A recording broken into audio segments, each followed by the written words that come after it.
শীতকাল শুরু হতে না হতেই ছোট বড় সকলেরই কম বেশি সর্দি কাশি শুরু হয়ে যায়। তাই শরীরের ইমিউনিটি বাড়ানোর জন্য এই রকম আমলকির ক্যান্ডি বানিয়ে রোজ একটা করে খেলে সর্দি কাশি বা কথায় কথায় ঠান্ডা লাগা আর কখনোই হবে না। তার সাথে আমি যে পদ্ধতিতে বানিয়ে দেখাবো তাতে রোদে দেওয়ার ঝামেলাই থাকবে না। তবে চলুন শুরু করা যাক আজকের ভিডিও। আমি সুকন্যা। আজকে আমার ব্যাপক রান্না হলো আমলকির ক্যান্ডি। এই আমলকির ক্যান্ডিগুলো বানিয়ে নেওয়ার জন্য প্রথমেই নিয়ে নিচ্ছি আমলকি।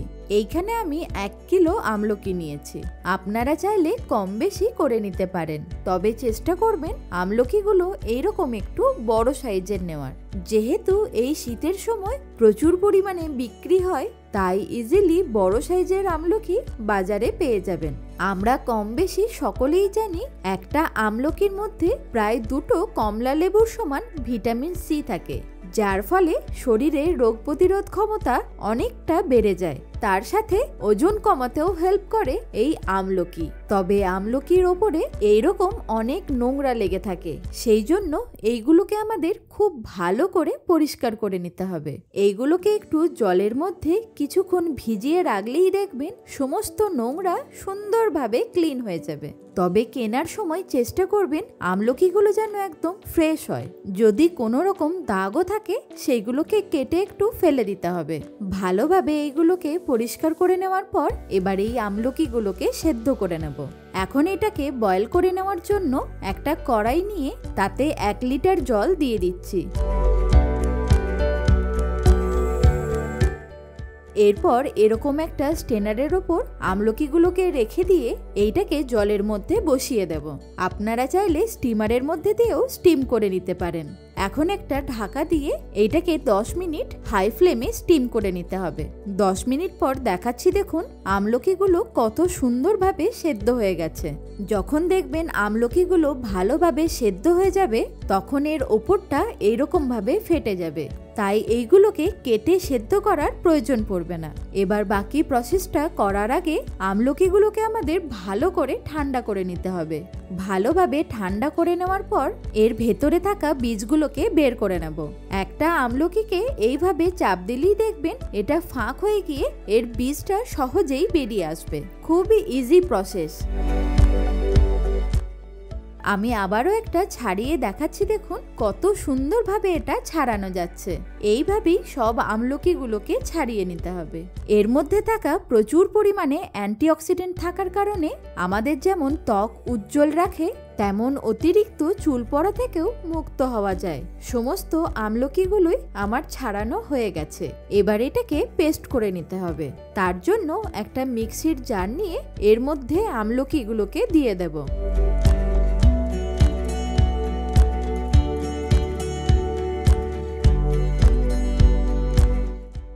এইটাকে একেবারে জল ছাড়াই সুন্দরভাবে মসৃণ করে বেটে নিচ্ছি।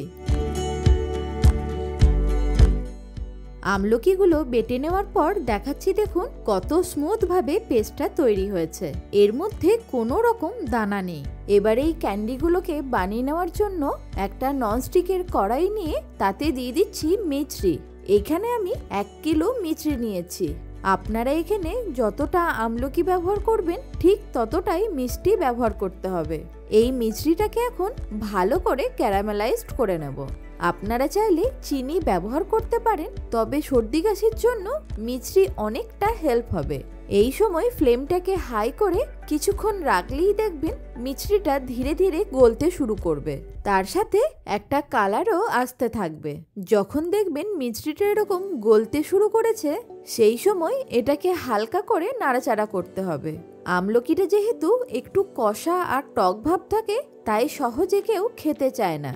তাই যদি এরকম ক্যান্ডি বানিয়ে দেওয়া হয় তখন দেখবেন সকলেই খেয়ে নেবে। যখন দেখবেন মিছরিটা এরকম ধীরে ধীরে গলতে শুরু করেছে সেই সময় গ্যাসের ফ্লেমটাকে একেবারে লো করে রাখতে হবে আর এরকম ভাবে একটু কন্টিনিউয়াসলি নাড়াচাড়া করতে হবে।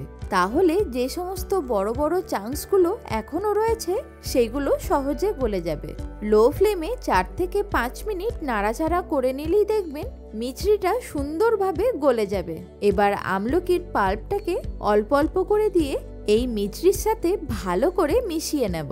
তবে খুব সাবধান, কারণ মিশ্রিটাও এখন ভীষণভাবে গরম রয়েছে আর আমলকির মধ্যে ময়েশ্চার থাকার কারণে এইটা মেশানোর সময় চারিদিকে ছিটকাতে পারে। দরকার পড়লে এই সময় গ্যাসের ফ্লেমটাকে অফও করে দিতে পারেন। ভালো করে মিক্স করে নেওয়ার পর এবার গ্যাসের ফ্লেমটাকে মিডিয়ামে করে দিয়ে এইটাকে কন্টিনিউয়াসলি নাড়াচাড়া করে যেতে হবে। এই সময় দিয়ে দিচ্ছি 1 চামচ আদার রস। এই আদার রসটা হচ্ছে আমাদের সর্দি কাশির জন্য মোক্ষম ওষুধ। তার সাথে ফ্লেভারটাও সুন্দর আসবে। আর একটু টেস্টি করার জন্য এর মধ্যে দিয়ে দিচ্ছি 1/4 চা চামচ বিট নুন। তার সাথে দেব সামান্য একটু প্লেন নুন।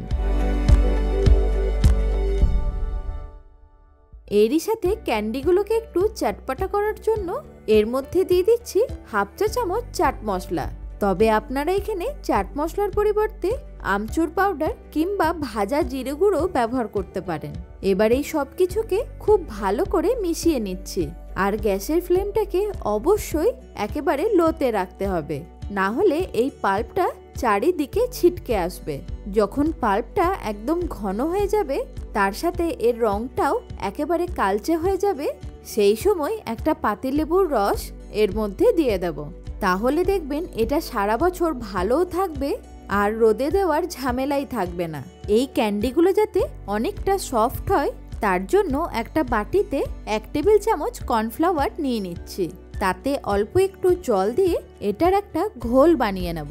এইরকম ভাবে যদি একটু কর্নফ্লাওয়ার জলের মধ্যে গুলে দেওয়া হয়, ক্যান্ডিগুলো যেমন ভীষণ সফট হবে তেমন সুন্দর বাইন্ডিংও আসবে।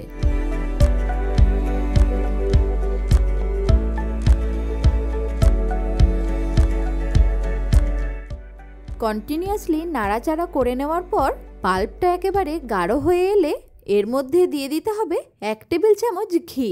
এতে করে দেখবেন মিশ্রণটা ভালোভাবে উঠে আসবে। ভালোভাবে মিশ্রণটা টাইট হয়ে যাবার পর যখন কড়াই থেকে এরকম সুন্দরভাবে উঠে আসবে, সেই সময় গ্যাসের ফ্লেমটাকে অফ করে দিয়ে এইটাকে ভালো করে ঠান্ডা করে নিতে হবে। আমি এই পাল্পটাকে একটা থালার মধ্যে ঢেলে নিয়ে এটাকে ঠান্ডা করে নেব। তবে তার আগে এই থালার মধ্যে অল্প একটু ঘি ব্রাশ করে নিচ্ছি। এবার এই মিশ্রণটাকে এর মধ্যে ঢেলে দেব। স্প্যাচুলা বা খুন্তি দিয়ে এইভাবে একটু স্প্রেড করে দিতে হবে, তাহলে সমানভাবে চারিদিকটা সেট হয়ে যাবে। এখন এটাকে ফ্যানের তলায় রেখে ভালো করে ঠান্ডা করে নেব, অথবা নর্মালি কিছুক্ষণ রেখে দিলেই দেখবেন সুন্দরভাবে ঠান্ডা হয়ে যাবে। তবে ভালোভাবে ঠান্ডা করে নেওয়াটা কিন্তু খুবই জরুরি। সুন্দর করে ঠান্ডা করে নেওয়ার পর আমি এটাকে ডিমোল্ড করে দেখাচ্ছি। দেখুন কত ভালোভাবে এটা তৈরি হয়েছে। এবার এটাকে ছোট ছোট কিউব করে কেটে নেব। আমি একটা স্লাইস কেটে দেখাচ্ছি। দেখুন কত সুন্দরভাবে এটা তৈরি হয়েছে।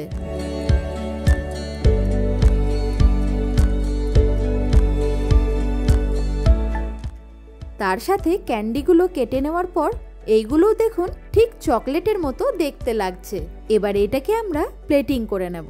এইরকম আমলকির ক্যান্ডি রোজ একটা করে খেলে সর্দি কাশি আর ধারে কাছে আসবে না। তার সাথে এই শীতের মরশুমও মন ভরে এনজয় করতে পারবেন। আপনাদের এই রেসিপিটা কেমন লাগলো আমাকে অবশ্যই কমেন্টে জানাবেন। আরও এরকম হেলদি কিছু রেসিপি দেখতে চাইলে সেটাও কমেন্টে জানাবেন। ভালো থাকুন, সুস্থ থাকুন, দেখতে থাকুন ব্যাপক রান্নাঘর।